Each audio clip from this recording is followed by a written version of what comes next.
Hello everyone. Welcome to this third webinar session on design and development of massive open online courses. I am Sanjay Mishra, your host for this session and facilitator with Professor Fong Shin Fook from University Malaysia Sabah. Welcome, Professor. I welcome all of you to this session for joining a large number.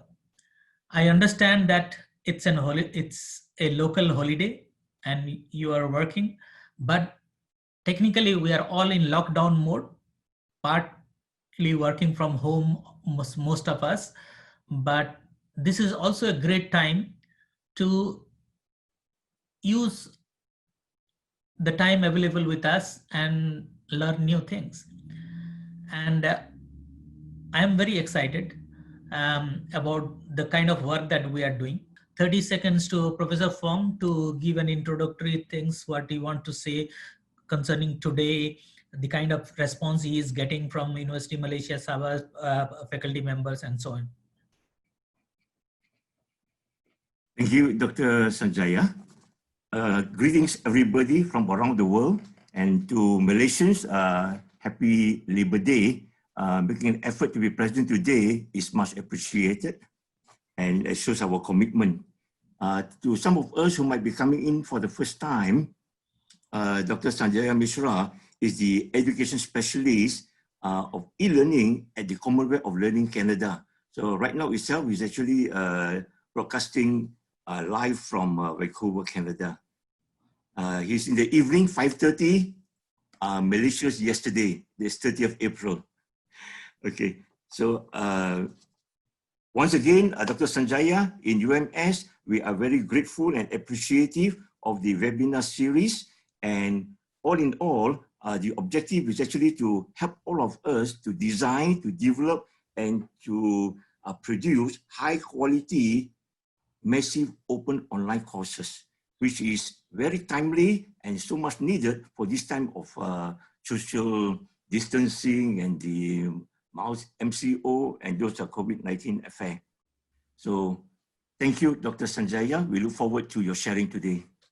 This is the webinar 3, and we are talking about webinar 2, and we are doing a review at this stage about webinar 2. And most of you had attended webinar 2, and there are some new participants today on webinar 3. We are going to focus on planning for design and development of MOOCs. So you decided to offer MOOCs. And what is that? We talked about 3 basic principles: that you have an interesting topic or a niche topic, or you have a expert or a celebrity teacher who can offer, and you have adequate technology. These are 3 basic things to talk about before you start thinking about going into MOOCs. So I believe that you have your answer to all those 3 are yes, and therefore you are going. Therefore, the issue of planning comes in. Okay, and most important, we should not forget, failing to plan is planning to fail. If you do not plan in advance, and everything needs to be planned to the minutest detail, if you do not plan, you are definitely going to fail. So this is the caution I always give when we are doing online learning or distance learning program. Everything needs to be planned, and things must go as per the planning. If you have not planned, then you won't be able to do things. Sometimes you might be able to do it, but it won't be as effective as you would plan to. Okay, so this is the key point I would suggest to remember always. So what are the key things in planning? First, remember that designing a MOOC is like designing a course for an unknown learner. You don't know who will come to your course as a learner. So how do you plan?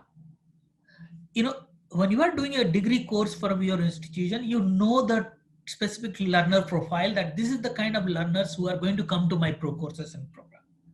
But when you are designing a MOOC, you don't know from which country the person is going to come, from which place the person is going to come, whether the kind of person has the relevant expertise or prior knowledge or not, we don't know. In that condition, how do you design the course? How do you plan for this? This is something you need to always keep. The second important thing is that there is no second chance when you are offering a MOOC. You can't say that, okay, I will learn on the way and therefore let me start doing it.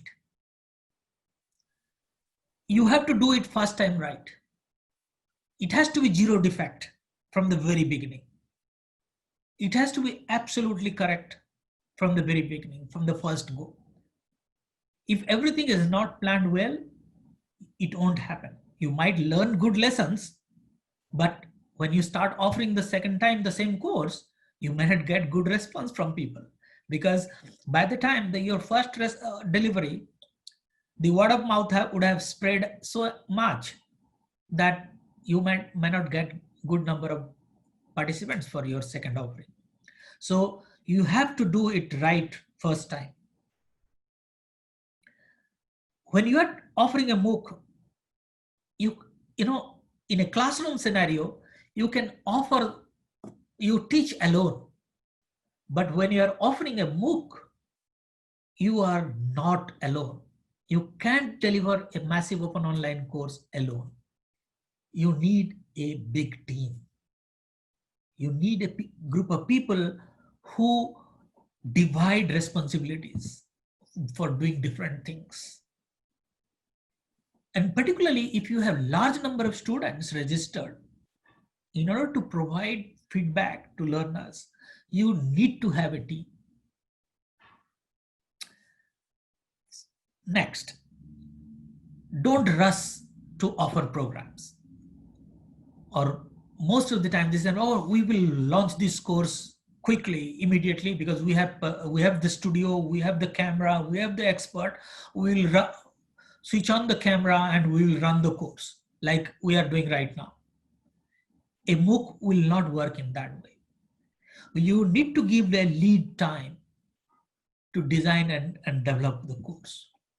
You need to have a marketing strategy, including both online social media campaign and offline approaches to reach the right target audience.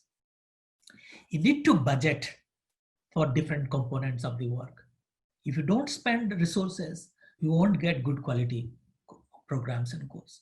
And but last but not the least, in the very beginning, set your benchmarks for success. If you do not set your limits of success, how do you measure the success of your MOOC? If you are not clear enough, then you won't be able to provide evidence about success of your MOOC. Like for example, the MOOCs that I run most of the time, I set an example, okay, I am targeting about 1,000 learners in this program. And anything beyond 1,000 goes, I feel always, oh, great. Then I say, okay, the success rate for the learners should be about 10% or 15%. And if it goes more, then I feel, okay, yes, my course has done well. So we need to set that benchmark for success, for understanding. So what are the key issues? And remember, this is the task that I'm going to ask all of you to do at the end of the day as your assignment. So please pay little attention to this for clarification as well. So what are the key issues? Key is you need to have a good topic. You need to finalize target audience. You need to have a team. You need to have a timeline for development. You need to plan for publicity or marketing of the course. You need to have budget. You need to decide on the delivery platform. These are the key broader issues. Let me take some of these to clarify a little further. Choice of the topic. Some of you might think that, okay, I teach a subject, like I teach botany or I teach zoology. That's my topic in itself, and I will offer that as the MOOC. But that may not attract a large number of people to join. And MOOCs are about large number of people because that's how the economies of scale happens. Okay, so think about your topic as something important that will attract large enrollment. How can you make your title attractive? Okay. Have you done a need assessment? Is there a demand for the course that you want to offer? Is anybody else offering similar program? If so, then how are you going to make it different? And now you can relate. Why the first activity I asked you to look at 5 different MOOCs. I wanted you to focus on something of your interest so that you can understand what is available and then start thinking about your own topic. How can you make the topic attractive so that you have more learners in your program? Think about the topic, the title of the program. It's the face. That is how you will get large number of learners. Who is your target audience? Define specifically the target. This is the group of people I want my course to be taken by. This is what they need, and I have designed this course according to that need, or I will design that course according to that particular need. And I will reach them through different means. Now, what are my publicity strategies to reach to my audience that they will know that you are offering such a course? You reach, but some of them may not have access to technology. So how do you know that they have access to technology so that they will be able to do your course that you are going to offer? What is that will make those people attractive or compelling to take your course? No, you need to understand their needs and focus your course or course description in such a way that it is attracting for the target audience to register in your program. Now, if you don't catch the real needs of the audience, of your specific target audience, then you are not going to get good enrollment. Okay. I emphasized on this before. First, decide who is your lead teacher. If you are the lead teacher, yes, good. Who else are going to support you in teaching process? How many teaching assistants you are going to take? How will you build the capacity of the teaching assistants so that they work in tandem with you and other instructors in the course? Who are the other people who are going to help you in developing the course materials? Is there a video editor? Is there a camera person? Is there a graphics person who is going to support? Who are the people who are supporting the platform to manage the content on the platforms? Do you need the help of an instructional designer, or do you have the capability to design the course using the instructional design requirement of the teaching of a particular subject? So you need variety of people to offer the MOOC program or a course or massive open online course. So you need to build the team. Sometimes you may say, okay, this is my institutional requirement. My institution has those people in mind. They are in place, but that also needs thoughtful planning and use of those people. And therefore, the timeline as an important issue will come in. When you are developing a course in an institutional context, you need to discuss with the unit responsible for the MOOC what kind of supports they will provide and what will be the timeline. I normally recommend a timeline about 4 to 6 months from planning to delivery. So if you are planning MOOCs to be offered, say in November or December, today is the right time. Anything before November, in my view, would be a quick planning process. We need to expedite or accelerate the activities to be done. But giving a 4 to 6 month time period helps you to get a reasonable number of participants to justify the massiveness of the course and the budget investment that will go to that course. We have emphasized about marketing.